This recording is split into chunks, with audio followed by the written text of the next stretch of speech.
New Thought Media Network. We are a global broadcast network of positive music, media, and entertainment, inspiring humanity's evolution along the journey of enlightenment and creating a world of love, peace, empowerment, and prosperity for all. New Thought Media Network. Positively inspiring.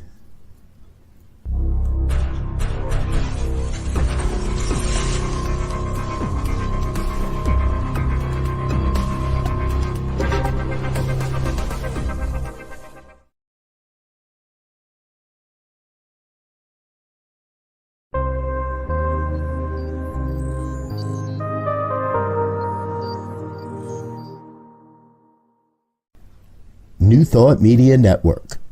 We are a global broadcast network of positive music, media, and entertainment, inspiring humanity's evolution along the journey of enlightenment and creating a world of love, peace, empowerment, and prosperity for all. New Thought Media Network. Positively inspiring.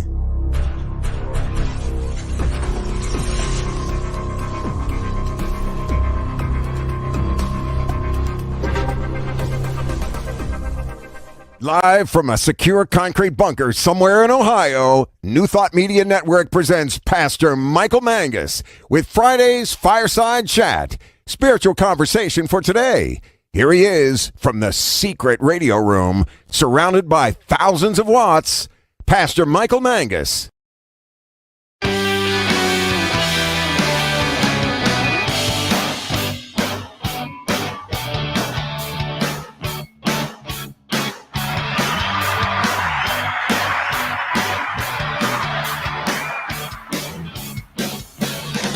Well, good evening to everyone across the nation and around the world. It is time once again for another fun-filled, thrill-packed, and sometimes controversial edition of the Fireside Chat here on the New Thought Media Network. I am Pastor Michael Mangus, broadcasting from the secret radio room, surrounded by thousands of watts in a secure concrete bunker somewhere around Akron, Ohio. Now, Diego knows where I'm at, and the Reverend Dr. Charlotte Manning knows where I'm at, but I do not reveal that to Reverend Robert. Anyhow, we will be having Reverend Robert Brzezinski on this evening on our Newsmaker line as we talk about the news of the day. We have a great show for you tonight. Please feel free to interact with us by posting your comments below on Facebook. And again, if you are one of those shy people, okay, I understand. All you need to do is to email me at pastormichaelmangus@gmail.com, pastormichaelmangus@gmail.com. And I do read the emails. So again, it's just really hard for me to do it while we're on the air. So the purpose of our fireside chat is always to get real. And it's to talk about contemporary issues from a New Thought perspective. And as I keep saying week after week, I want us all to have a new thought about what is going on around us in the news, in our neighborhoods, in our centers.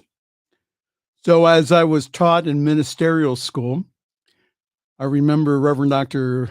C.C. Coltrane going up to me and saying, my job is to comfort the afflicted and to afflict the comfortable.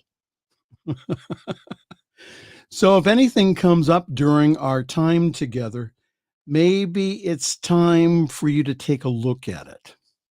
All right. So we wish all of our Jewish friends a happy Passover, which begins this Sunday, March 28th.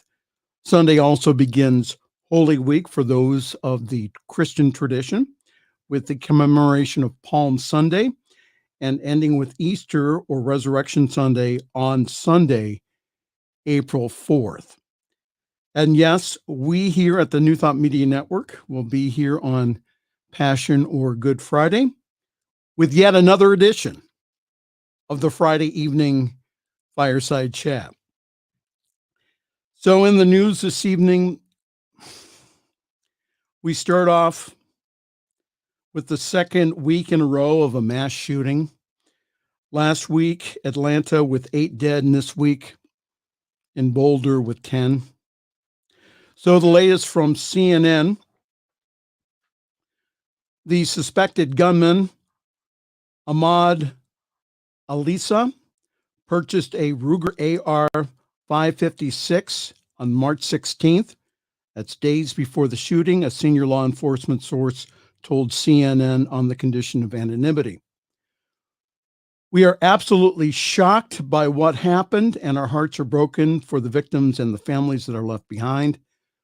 That was said by the owner of the Eagle's Nest Armory in Arvada. I hope I'm pronouncing that right. Am I pronouncing that right, Robert? Arvada? Okay. My boss is on the line tonight, so he's producing in the background. But Arvada said in a statement, he says, "We're absolutely shocked by what happened, and our hearts are broken for the victims and the families that are left behind." Alissa appeared in court in Boulder, Colorado on Thursday, March 25th. The Eagle's Nest Armory said that it will fully cooperate with investigators, Eagleton said. He put out a statement saying, "Ensuring every sale that has occurred at our shop is lawful, has always been, and will always remain the highest priority for our business." Regarding the firearm in question, a background check of the purchaser was conducted as required by Colorado law, and a proof for sale was provided by the Colorado Bureau of Investigation. Now, I can just hear some people saying, well, all you people wanting mandatory background checks, that shows it doesn't work. Well, maybe there needs to be some tweaks to that, but I'll go on here. Nothing in the federal system would have prevented Alissa from passing a background check and buying a firearm, a law enforcement source again had previously told CNN.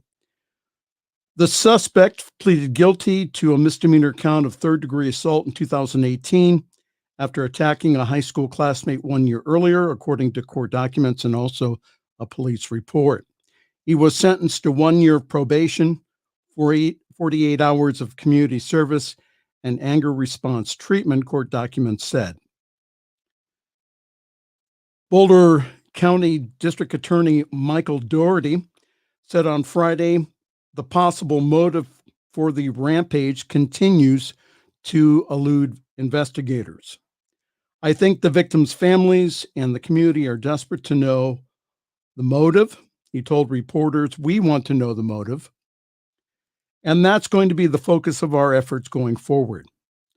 Whether or not we're able to determine it will remain to be seen." Boulder Police Chief Morris Harold said, "Why that King Soopers? Why Boulder?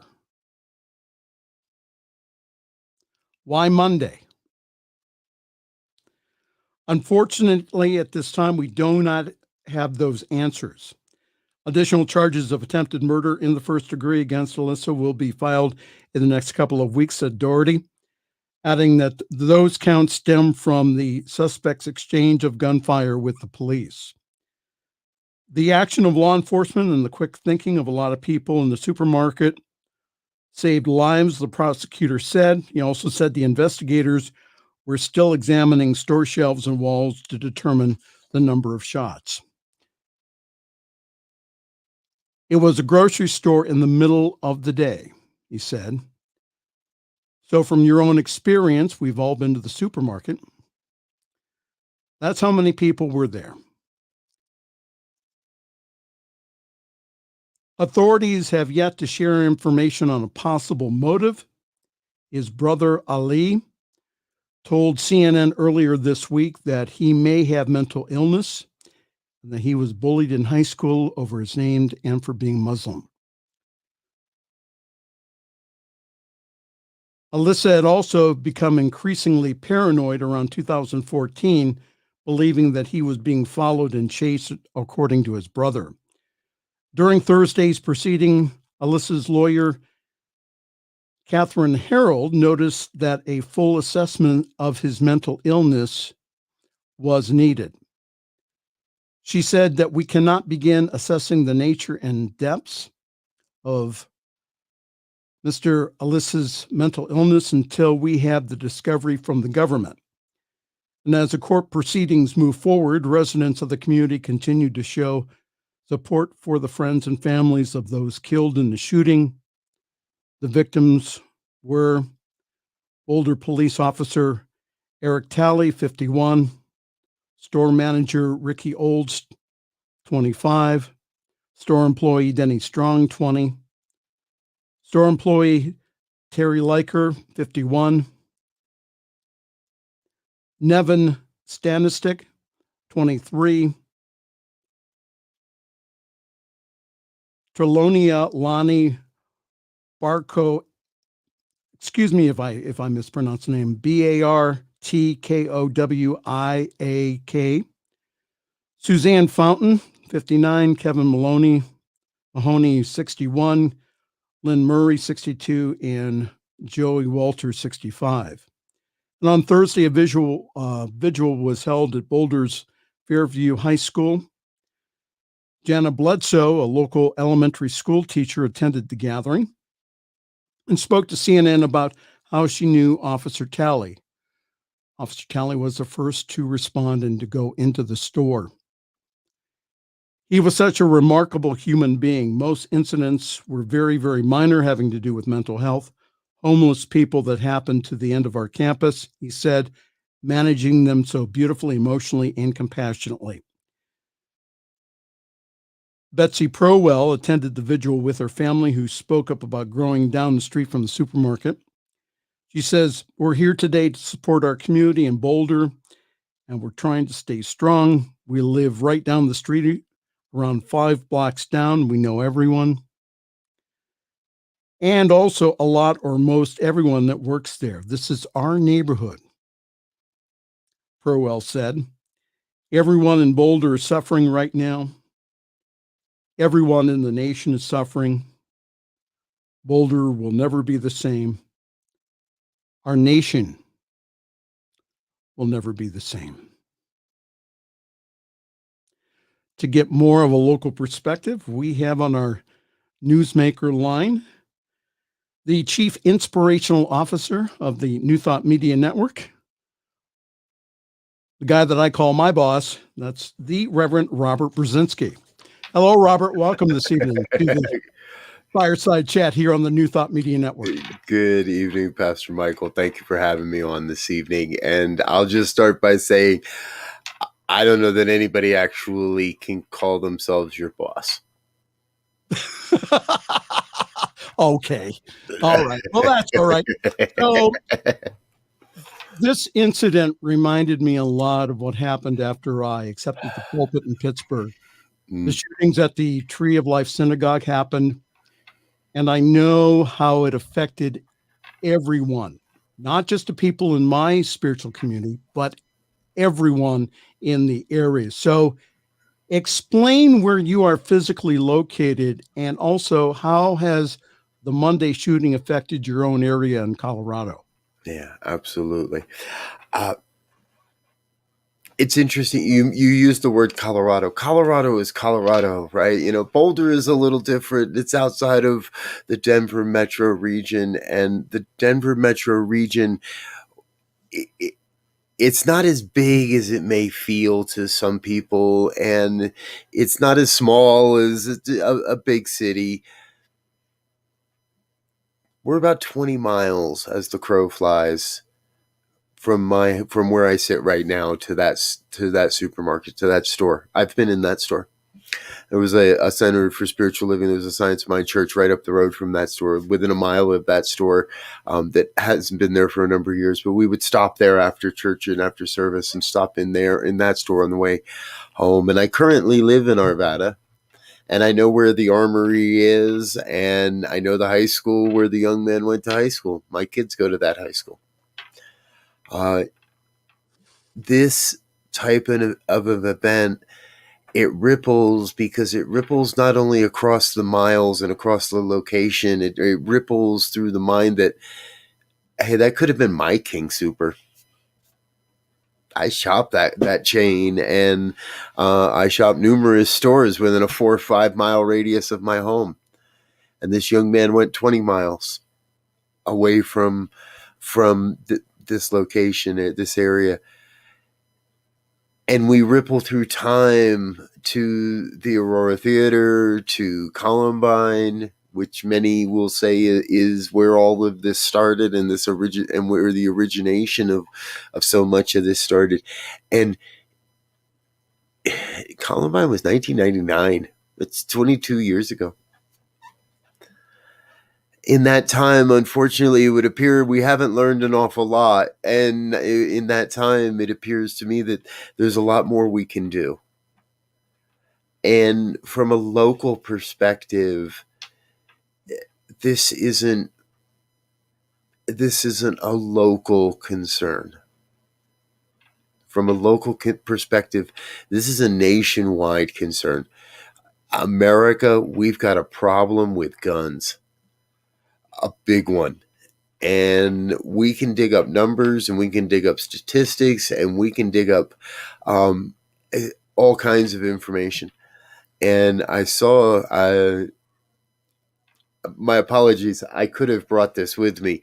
There's a great poem that was on Facebook in the last couple of days, that America is a gun. And that's how the world perceives us.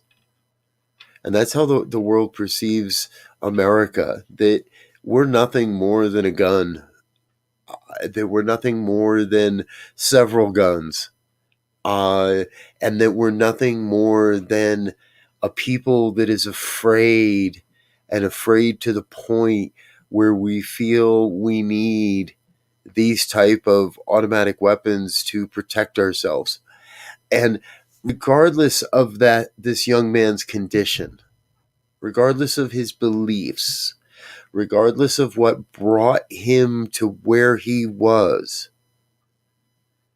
at the core of where he was in that moment, when he stepped out of his vehicle, and his first casualty was sitting in the car next to him. When he stepped out of that vehicle, he felt he was in such fear.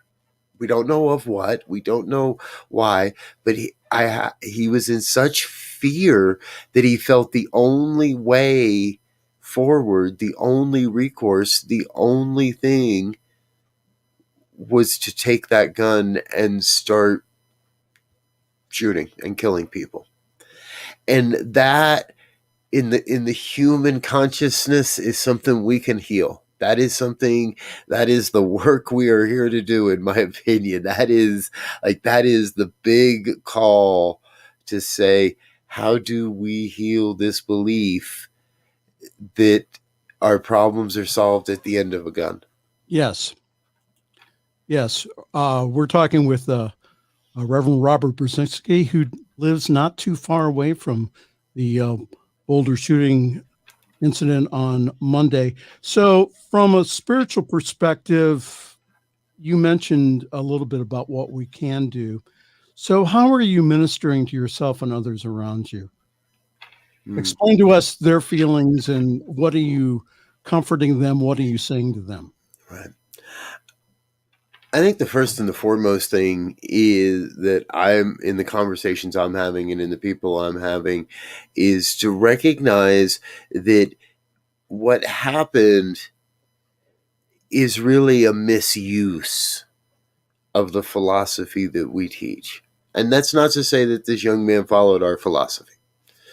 That is to say that this young man misused the universal philosophy of love, and that life is prime. Our call to give life, to be life, to express life, to share life, to all of that is prime. And anything that moves us away from that experience of expressing more life in the world, that's a misuse. That's a place where the healing begins.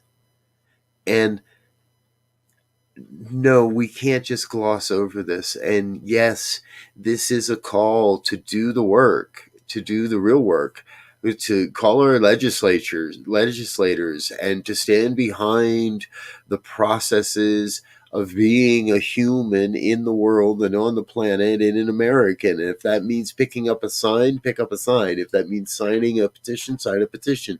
If that means calling your congresspeople, and then you do what you know is right for you.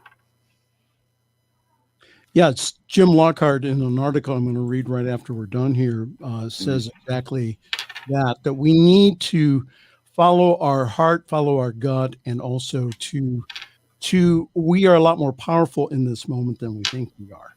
So to again, not only to have our thoughts and prayers, which again are powerful, but also to start hitting the streets if we need to start calling our representatives to say, listen, this whole idea that the mass shootings that we've had since Columbine, they have all been done by something that has had AR in front of it.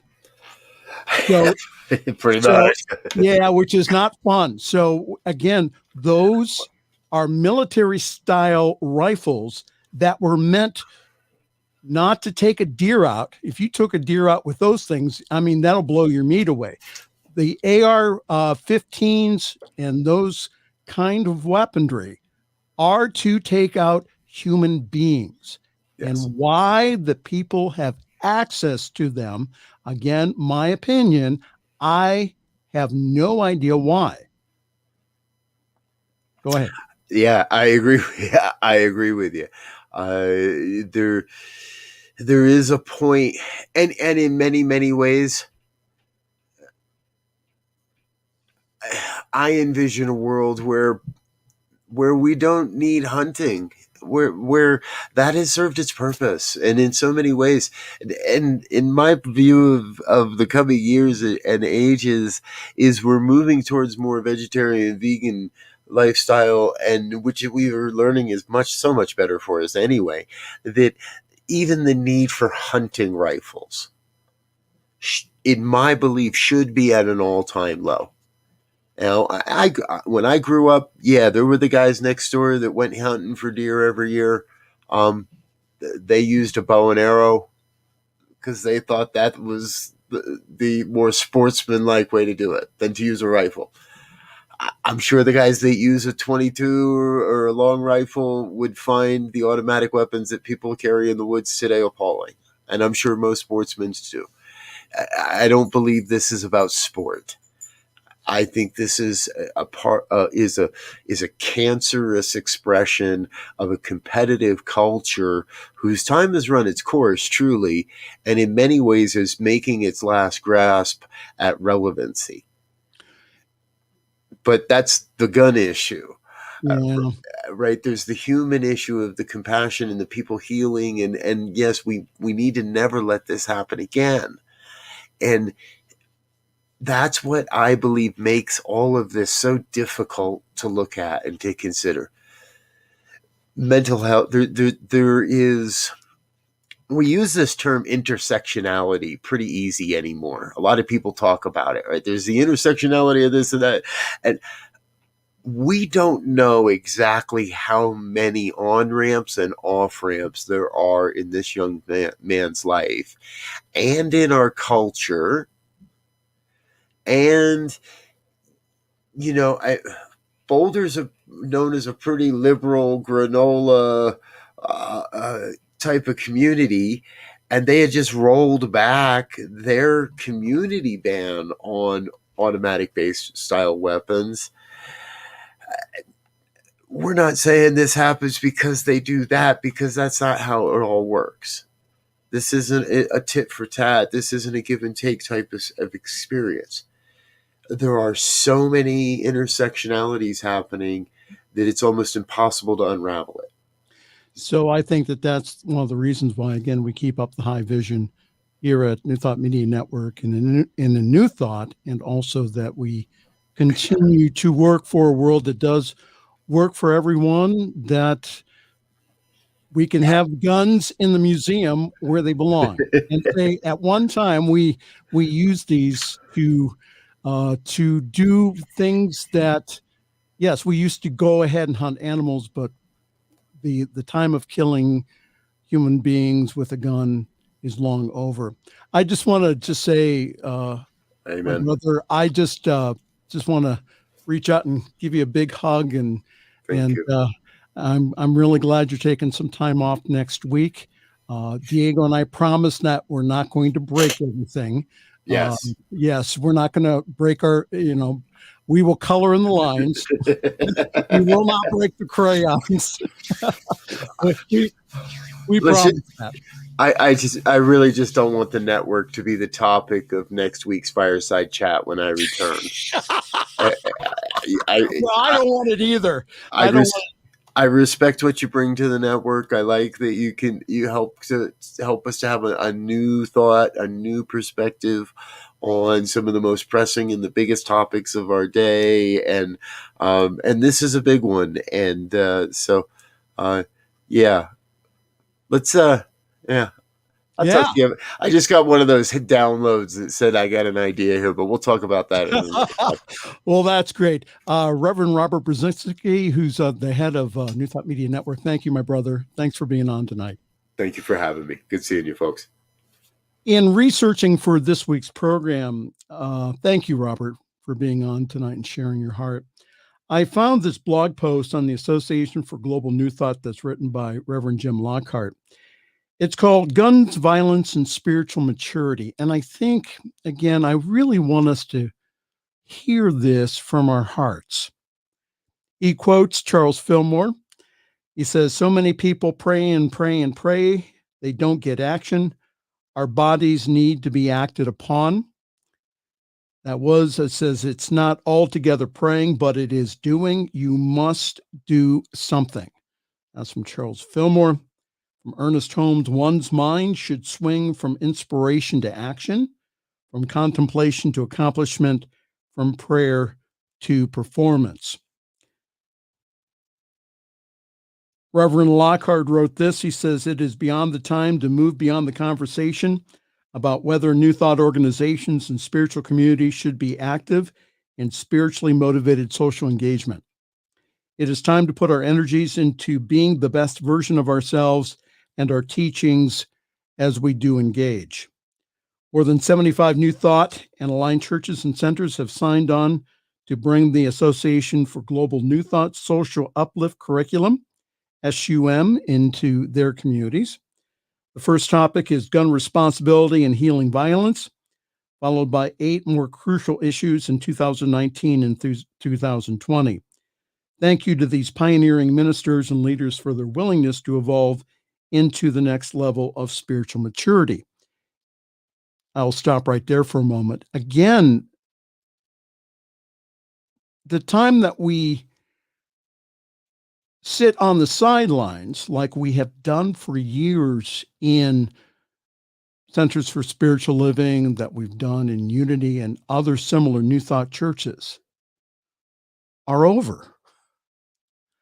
How can we, as people who say that we love others, sit aside when we see things like Boulder happen, Atlanta?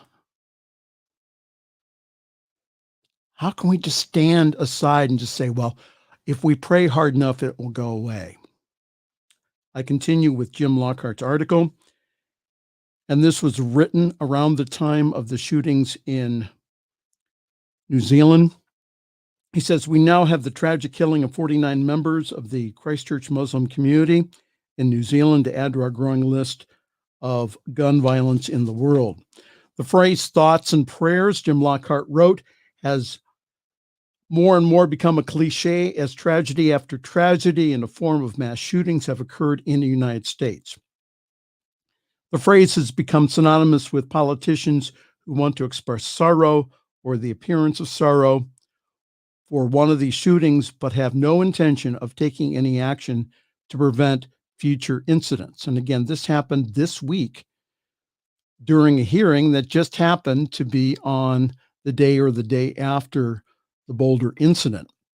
Again, we have well-meaning politicians saying our thoughts and prayers are with Boulder. Often we in New Thought, Jim Lockhart wrote, find ourselves on a similar path. We profess sorrow and offer our forms of thoughts and prayers, but we take no action.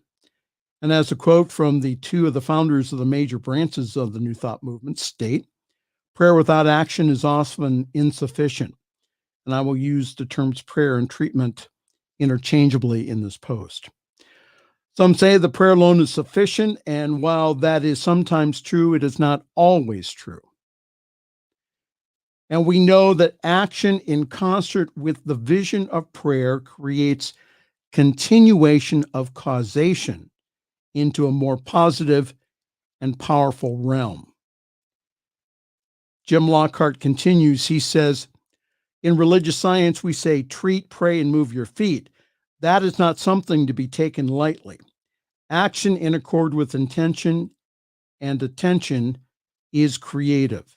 It demonstrates sufficient confidence in a prayer or treatment to act. Alternatively, I can treat for more money and sit in my recliner waiting for the Postal Service to deliver it. But how often does that work? It doesn't, Jim Lockhart wrote. Prayer changes the one who prays, not God, for God is changeless. If you pray and do not change within, then the prayer has not been effective. It is precisely in those cases where the predominant current consciousness is not in the direction of the prayer that we need to act. To go beyond the mental, emotional, to action in accord with the intention of our prayers. Where our energy is expressed through coherent action with the intention of the prayer, we are in coherence with what treat and move your feet means. I'm reading from a blog post from Reverend Jim Lockhart from the Association for Global New Thought. And you can go on their website, agnt.org, for more information. I'm continuing here. What about when you do not know how to act? Jim Lockhart wrote this. He says, pray for guidance, but do so with the expectation that you will be acting in some way. Some of the issues at hand, gun violence in the United States, where there is a constitutional right to own firearms, for example, these issues can be complex, and there are many minds that will have to see things differently for there to be a substantial change. But if there is passion within you regarding any issue, then there is something for you to do. Seek the inner guidance to find what is yours to do. Understand it will take courage to move forward. We can be consumed by the problems of the world, especially in these times where we get news from everywhere almost instantaneously. Discernment is a key capacity needed in our information-laden society. We have to be able to see what is ours to do and what is not ours to do. No one can take it all upon themselves. Jim Lockhart continues, when I seek to find what is mine to do, it means that I'm being selective about where I put my energy. I seek to locate the opportunities where there is a deep resonance for me, and I act there, allowing others to follow their own guidance. I use spiritual practice to find my way and to guide myself through the entire process, from initiating prayer through engagement, and my energies expand accordingly. Seeing that the amount of gun violence in the United States and elsewhere is acceptable does not take a genius. As just said by Reverend Robert, we do have the link to that poem that Reverend Robert went ahead and told us about during his time with us here. Brian Bilston's America is a Gun. And again, if you go ahead and click on that on our Facebook page and also on the YouTube page, you can go ahead and you can read that poem for yourself. Reverend Jim goes on and says, doing something about it takes wisdom, emotional and spiritual intelligence, and also many other skills. I want to be a part of that solution process. Don't you? Don't you? Don't you want to be a place where the solution comes from? Jim Lockhart continues. He says, I'm effective in bringing more love and wisdom to the world to the degree that I've realized love and wisdom within myself. This requires inner work and a continual daily practice, which gets me centered and keeps me grounded there. I cannot expect to be effective in spiritually motivating social engagement without daily spiritual practice.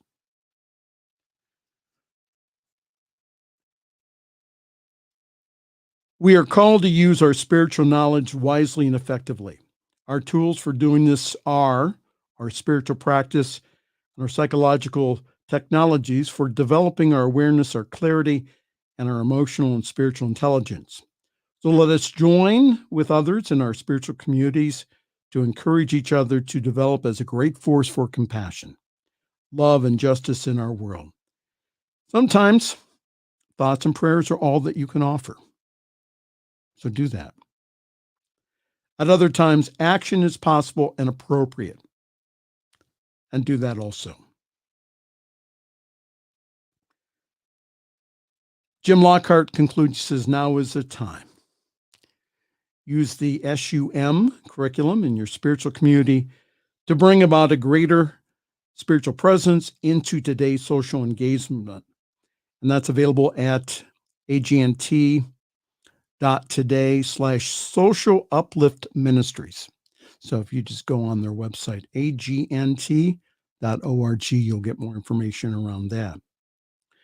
So in another article that I won't read, the author says that the answer to gun violence is to teach everyone meditation. When everyone is quiet in their own minds, then they won't even think about hurting another. Again, very interesting. So let us all take Jim Lockhart's advice and ask ourselves, what is ours to do here? Personally, we need to have gun reform to outlaw semi-automatic weapons that have been used in all the incidents since Columbine. We did have that kind of legislation back in the 90s. However, it was allowed to go by the wayside by the Bush administration. And I have known individuals in New Thought who were responsible gun owners and a part of our security team at one time at the Akron Center. Again, center security is one of those issues in New Thought that we don't like to talk about, and we'll leave that for another week. So let us ask ourselves, what is our part in all of this? What is our part to do here?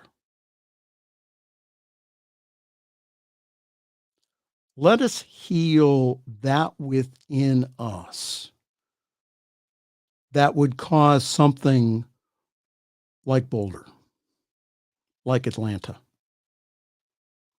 There's something within all of us to heal and something for all of us to do. It's really good to see you all this evening. Welcome. You are in the midst of another Fireside Chat here on the New Thought Media Network. I am Pastor Michael Mangus. We are going to do some brief announcements and then take a quick break. Yours truly is parking himself at Summit CSL. For more information, go to summitcsl.org.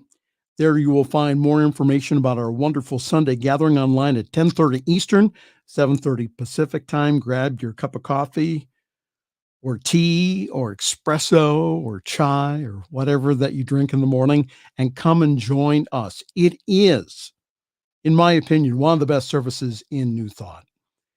This Sunday, we will continue our monthly theme of life with Diana Mangus speaking on welcoming in the Christ, a metaphysical celebration of Palm Sunday.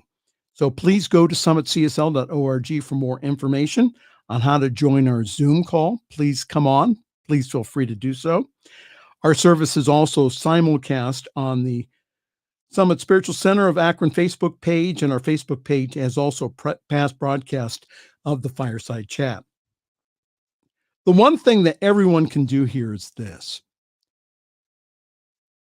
Share this message this evening to your Facebook page. Share it. And also share it to other New Thought groups and Facebook pages that you are involved in. For more information on that, please feel free to contact me. I am currently open for individual practitioner sessions, Sunday speaking, and I do wonderful ceremonies, including weddings. Please contact me at pastormichaelmangus@gmail.com for more information. We are running short on time, so I did have the schedule of the New Thought Media Network, but I don't have time to go through it. Just feel free to go on ntmedia.org for more information. Lots of wonderful shows, including Diego's show tomorrow night, Spirit Says Sing, which is tomorrow night at 6 p.m. Mountain, 8 p.m. Eastern. Before we go to a break, I'm going to ask you something. I'm going to ask for your financial support of us here at New Thought Media. We are changing lives through this ministry, which was birthed during a time that you would think that a ministry would not be started. And that was during COVID-19. We had to learn, all the ministers and practitioners had to learn how to do this online. So we're doing this formally here at the New Thought Media Network. We're asking for your financial support to partner with us to get this powerful message to the world. Can you do that, please? We would all appreciate that very much. That's ntmedia.org. Push on the donate button and please donate generously. All right? All right, we're going to take a break right now and then we'll be right back. This is the Fireside Chat here on the New Thought Media Network.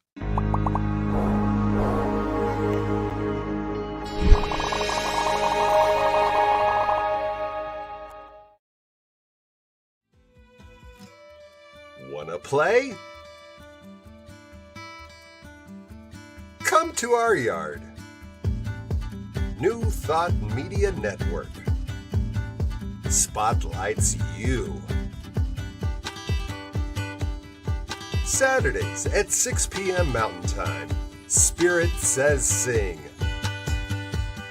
Our stage is open for musicians, singers and speakers, visual artists. Shine with us, live. It's easy, just click the link in the comments and be ready to soar. Spirit Says Sing.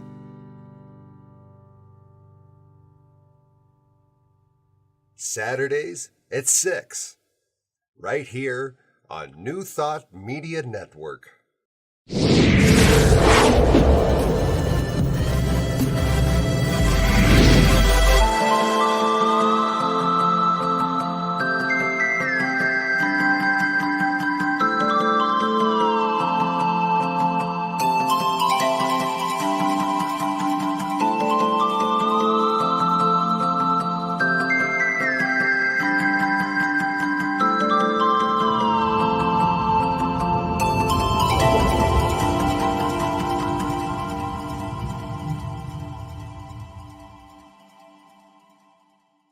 The views and opinions expressed by Pastor Michael Mangus are generally right.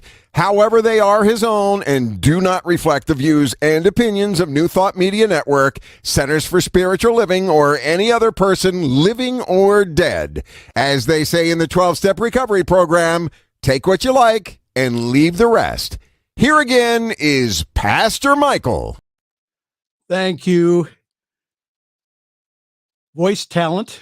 Jay Silvers for doing that for me. I really appreciate that. Jay's one of my amateur radio buddies from the Pittsburgh area. Really appreciate him helping us here at the New Thought Media Network. In other news this evening, COVID-19 is still with us.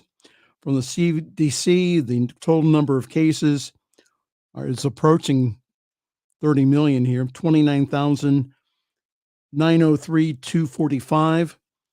Cases in the last 7 days, 410,192. And the total number of deaths, including my mother, and also that of a classmate of mine's wife from high school, who I just ran into at the gas station, 543,975.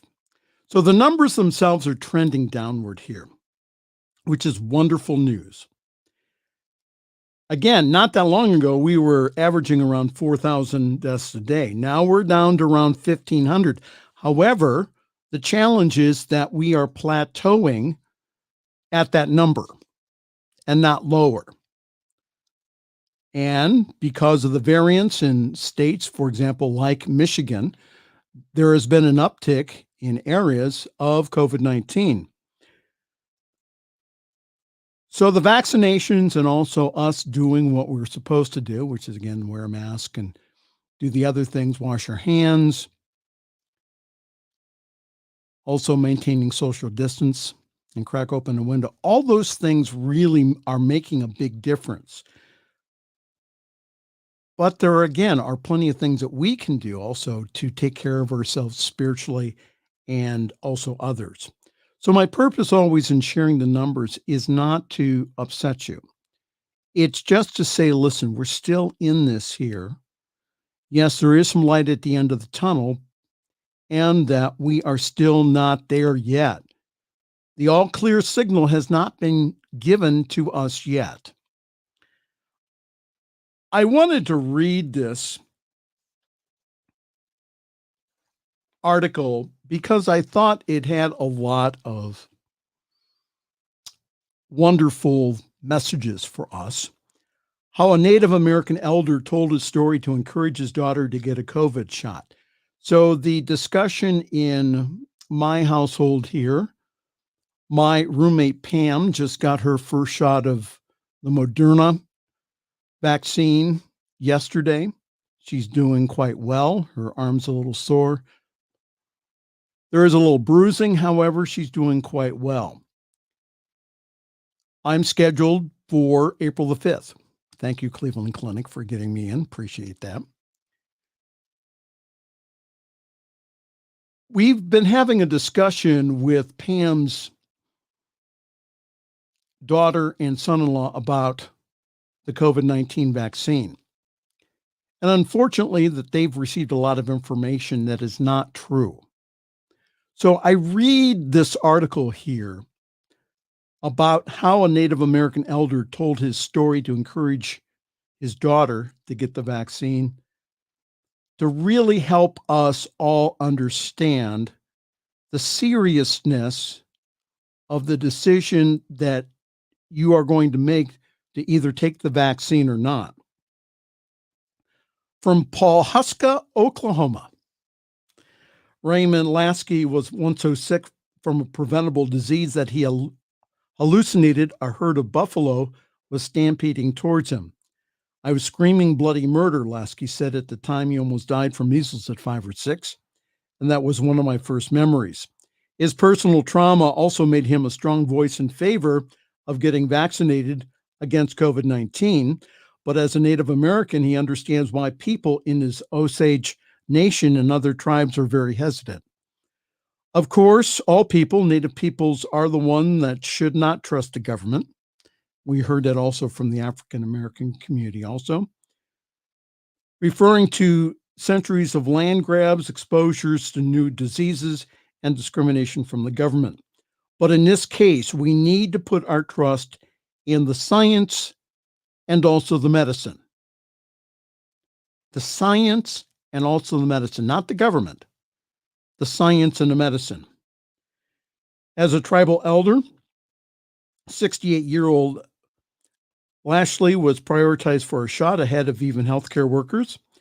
The Osage, in common with other tribes, like nearby Cherokee looked to protect the guardians of their history and the culture first, and then to move to other parts of the communities. And again, knowing people who live in Alaska during the time of the 1918 pandemic, what happened was it wiped out many of the elders. And again, it took them a while to get their tribal history back from other elders sharing who survived through that time.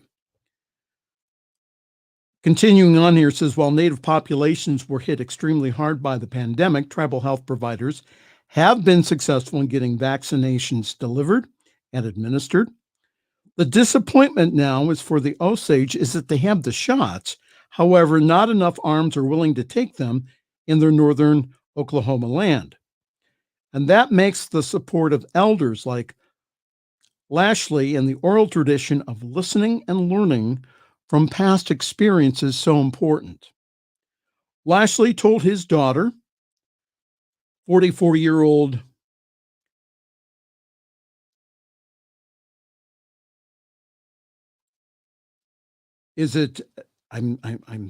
I'm just going to call her Jane Syke, who was worried about getting the shot even though that she was a healthcare worker. As an employee, she's an employee now at the Wazazi Healthcare Center. We were one of the first ones offered it. I originally said no, said his daughter. She was worried that there might be long-term side effects that have not been yet seen, but after listening to her father, she began to be swayed. Lashley told CNN how he made the case to his daughter as a two sat under an arbor that's used for cultural ceremonies in Gray Horse, Oklahoma. We didn't have the luxury of having vaccines for smallpox or even the flu and measles, all the diseases that were brought from Europe.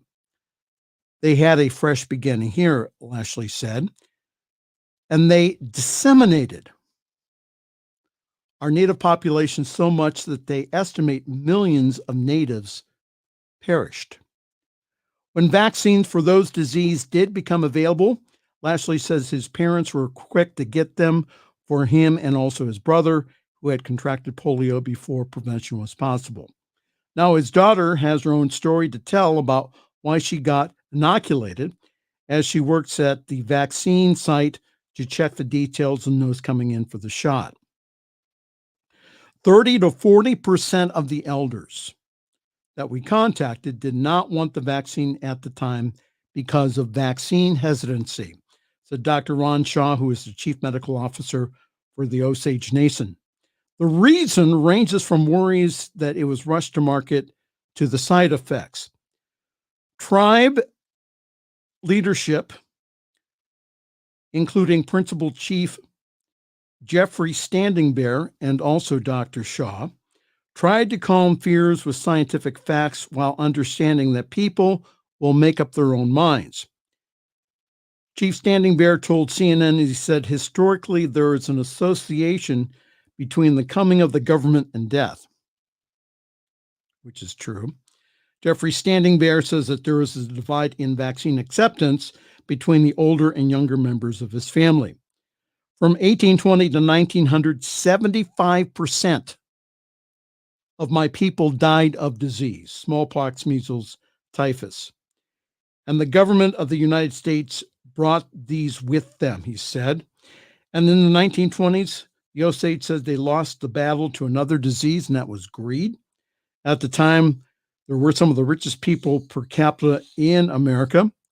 When the mineral and oils were discovered under reservation lands that they had purchased, white Americans flocked to the area doing their best to cajole, swindle, control, or marry into wealth, even murdering to get the rights to the oil. A block and a half from where we are sitting, Carol Connor, who runs the Fairfax Chief local newspaper, said that a house was blown up as an attempt to murder the Osages for their land and money. Connor says that there remains an undercurrent of suspicion between Osage and non-natives even decades later. Connor says that we have a community where we have some people whose families might have been part of the murderer's past, We also have some people here whose families might have been victims of the murders. Chief Standing Bear notes that any hesitancy in his family is a mix of the old mistrust and the newer concerns, some of which are misinformation and even conspiracy theories. I hope you're all listening to this. I will continue. The older people that I know did not hesitate, and the younger ones are exercising their right of choice, Chief Standing Bear said. The younger generation who have been politicized do not want to get it. Like the 30-somethings that we know. Again, this article from CNN, it says, everyone CNN talked to over 2 days on the reservation knew of someone who had contracted COVID-19. Some of them had to be hospitalized, some who did not survive. National figures from the CDC shows that Native people are 4 times more likely to be hospitalized because of the virus and twice as likely to die from it compared to their white counterparts.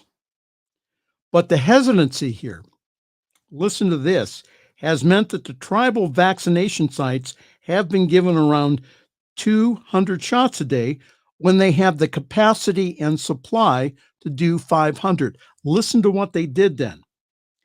So it was decided to expand outside of the Osage Nation, which has about 20,000 people, split between those on the reservations in northern Oklahoma and those who live across the country. For the first time, listen to this, the Osage Health Services opened up to non-Native people. They would vaccinate anyone 18 years of age or older. No appointment or proof of local residency was needed. To make it even easier, they brought a mobile medical unit to reach more of the rural areas. They figured if people weren't coming to them in droves, they would go to the people. The vaccine bus stood out on its first voyage to more rural areas this week. Marcia Price says that the opening up of the vaccine program by the Osage was a godsend for her and her husband. Not being able to schedule closer to home, they drove over an hour to get the Osage vaccine site in Pawhuska to get their first dose of the Moderna vaccine. They waited around 15 minutes before getting their inoculation. She says, I am so grateful, says Price, who suffers from MS. It sounds funny, but I was really excited because I haven't gotten good full-on hugs from my kids in so long. So here the Native people could have said, listen, we have ours, the heck with yours. The heck with the other white community. But they didn't. They went ahead and they shared. Isn't that wonderful? The couple are now part of over 3,000 people who has had at least one dose from the Osage medics. And the healthcare workers, including Psyche, now believes that this will make everyone safer. She says, in order to protect Indian people, we have to think of the people who live among the Indian people also. Her father, who encouraged her, added, we are all in this together, and we need to protect one another. So as I've said since last March here, we all need to read and follow the science. The science has been consistent since last March. The science during this pandemic has been right. Let's understand that. Now, there are 3, possibly 4 vaccines, and there's hesitancy. I get that. I understand that. However, for me and my tribe, we are getting the vaccine because, as Raymond Lasky said, we are all in this together. And we need to protect one another. So please get your information from scientists. Please get your information from the CDC.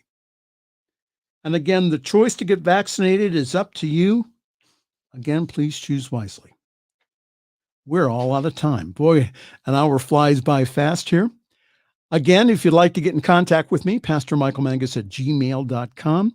Please consider a very generous donation to the New Thought Media Network.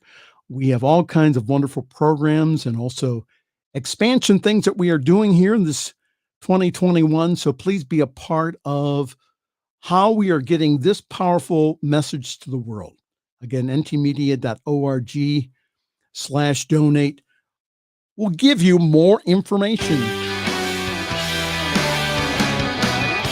And before Diego cuts me off, this is Pastor Michael Mangus. From all of us to all of you, have a wonderful week. Thanks for joining us this evening for Friday's Fireside Chat with Pastor Michael Mangus. Join us again next week at 8 Eastern, 6 Mountain for more spiritual conversations for today. For more information and replays of past shows, please visit the New Thought Radio and Media Network's Facebook page. Until next week, may God bless you richly and abundantly.